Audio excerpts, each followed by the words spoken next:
반갑습니다. 6월 16일 목요일 아침입니다. 이제 날씨가 낮에는 많이 더워서 여름 느낌이 확실합니다.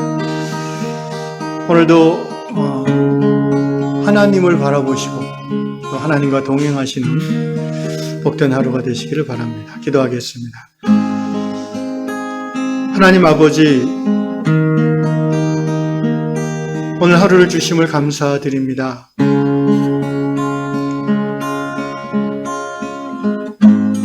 우리에게 주신 이 하루가 하나님과 동행하는 하루가 되기를 원합니다.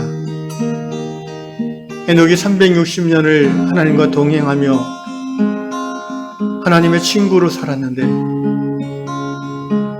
오늘 우리에게 주어진 매일매일이 친구 되신 하나님과 함께 걸어가는 시간 되기를 기도합니다. 이 아침에 하나님의 말씀에 우리의 마음이 붙잡히게 해주시고 그리하여 주님과 동행하는 하루 종일 되게 해주시옵소서. 예수님의 이름으로 기도합니다. 아멘. 정결한 마음 주시옵소서. 찬양하십시다. 정결한 마음 주시옵소서. 오 주님, 정직한 영을 새롭게 하소서.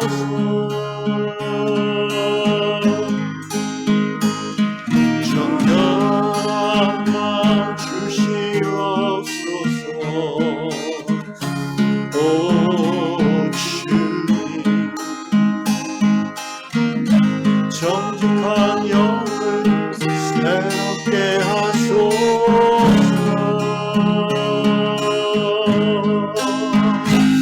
나를 주님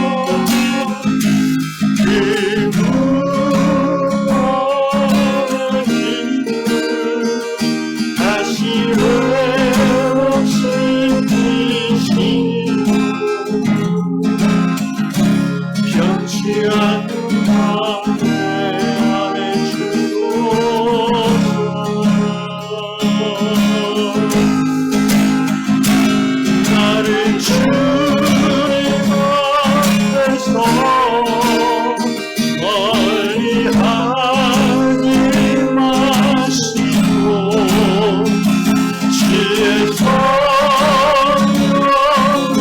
버리지 마옵소서.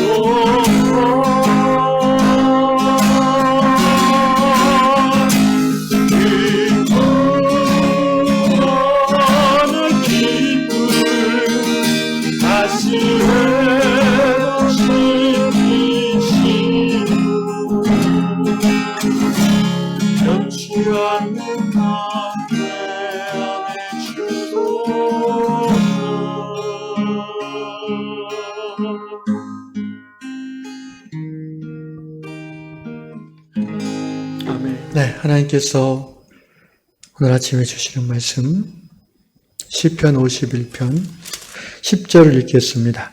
하나님이여 내 속에 정한 마음을 창조하시고 내 안에 정직한 영을 새롭게 하소서. 아멘. 오늘 다락방 글은 미국 뉴욕에 사시는 베스티 미첼 자매님의 글입니다.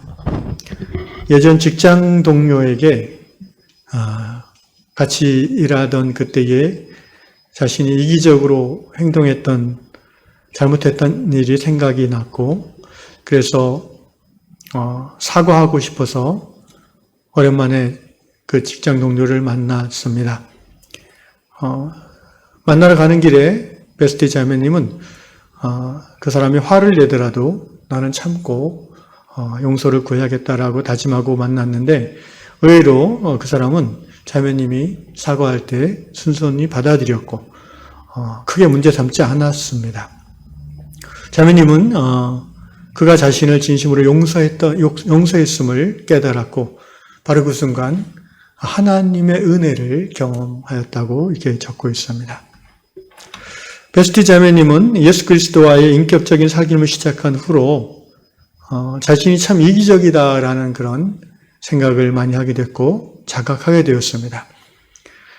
모든 일에 자신의 이익을 항상 우선시했고 또 그런 기준으로 다른 사람들과 관계했던 자신의 연약함, 부족함을 깨닫고 하나님 앞에 용서를 구했습니다.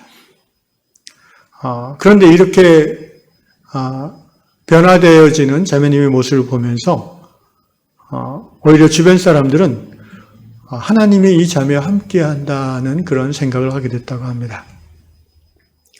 오늘 이 글을 읽으면서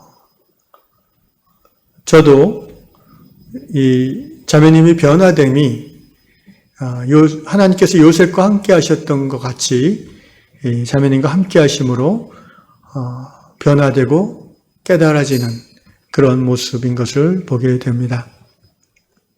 오늘 본문 시편 51편 10절에서 다윗은 기도합니다. 하나님, 내 안에 pure heart, 순결한 마음을 창조해 주십시오. 그리고 내 안에 그 움직이지 않는 견고한 영을 새롭게 해 주십시오. 그 말은 지금 내 마음이 정결하지 못하고 내 영이 이렇게 왔다 갔다 하는 상태라는 것을 고백하는 거죠. 그러니까 내 마음을 새롭게 창조해 주시고 순결하게 창조해 주시고 순결한 마음으로 창조해 주시고 또 견고한 영, 흔들리지 않은 영으로 새롭게 만들어 달라는 기도를 하고 있는 것입니다. 여러분, 이렇게 기도하는 것 자체가 성령의 역사하심의 결과입니다. 이렇게 기도할 수 있다는 것 자체가 은혜입니다. 내 마음이 정결하지 않다는 것을 깨닫는 것이 은혜이죠. 왜냐하면 대부분의 사람들은 그런 깨달음을 갖지 않고 살아가기 때문입니다. 내 영이 작은 일에도 이익을 따라서 일희일비하는 그런 올곧은 영이 못 된다는 것을 깨달은 것 자체가 하나님의 은혜와 성령의 역사입니다. 그러므로 하나님은 이러한 기도를 잘 들어주십니다. 곧 회개의 기도를 하나님은 응답하십니다. 그래서 내 안에 있는 양심의 더러움이 더 선명하게 깨달아지게 해주시고 이기적이었던 내 모습이 선명하게 떠오르게 해주십니다. 회개해야 합니다. 그리고 하나님의 사죄의 은총을 또 경험합니다. 그러면서 어떤 경우에는 주님께서 하나님 앞에 용서를 구할 뿐 아니라 너의 그 이기적인 모습으로 상처받은 상대방을 찾아가서 용서를 받으라는 그런 깨달음도 주십니다. 마태복음 5장 23절 말씀이 제가 떠올랐습니다. 그러므로 예물을 제단에 드리려다가 거기서 내 형제에게 원망들을 만한 일이 있는 것이 생각나거든. 예물을 제단 앞에 두고 먼저 가서 형제와 화목한다는 것은 용서받음, 용서해 줌이 전제되는 것이죠. 그 후에 와서 예물을 드리라 말씀하셨습니다. 사랑하는 위양성도 여러분, 하나님께서 말씀을 떠올려 주시고 깨닫게 해주실 때에 그것은 행하라는 것입니다. 행함으로 복을 받습니다. 오늘 이 말씀을 듣는 중에 성령께서 여러분의 마음에 감동을 주셔서 누군가 지금 나에 대한 원망하는 마음이 있는 사람을 떠올리게 하신다면 그 사람이 늘 얼굴을 보는 가족, 남편이나 부모나 자녀일 수도 있고 또 교회의 지체일 수도 있고 또는 직장의 동료나 동네의 친구일 수도 있습니다. 또는 아주 옛날 친구일 수도 있어요. 먼저 하나님 앞에 그 사람에게 행했던 자신의 잘못을 고백하고 그리고 할 수 있으면 그 사람에게 이메일이나 전화를 통해서 만나서 밥을 사주면서 용서를 구하고 또 용서를 받는 그런 은혜의 삶이 있어지기를 바랍니다.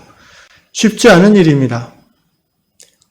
너무 옛날 기억이라면 또 만나기도 쉽지 않고요. 그렇지만 분명한 것은요, 우리가 내가 잘못했습니다. 나를 용서해 주십시오라고 사과할 때에 관계 가운데 하나님의 은혜가 임한다는 것입니다. 화평의 열매가 이루어진다는 것입니다. 그것이 우리의 인생을 행복하게 할 뿐 아니라 풍성하게 한다는 것입니다. 이 아침에 기도하실 때 성령의 음성 들려주시면 민감하게 반응하시고 또 순종하심으로 행복한 그리스도인의 삶을 살아가는 여러분 될 수 있기를 주의 이름으로 축원합니다. 기도합시다. 성령 하나님 감사합니다. 언제나 우리와 함께 하실 뿐 아니라 우리에게 다가오셔서 죄에 대해서 깨닫게 해주시고 또 하나님의 말씀을 떠올리게 해주셔서 우리를 하여금 회개하고 또 관계 가운데에 평화를 누리게 해주시니 감사합니다.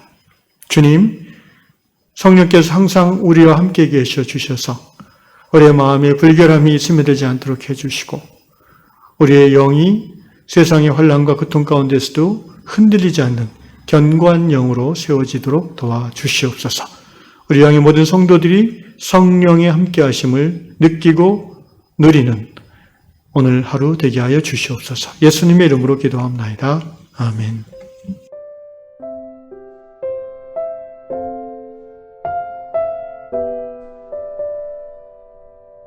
you.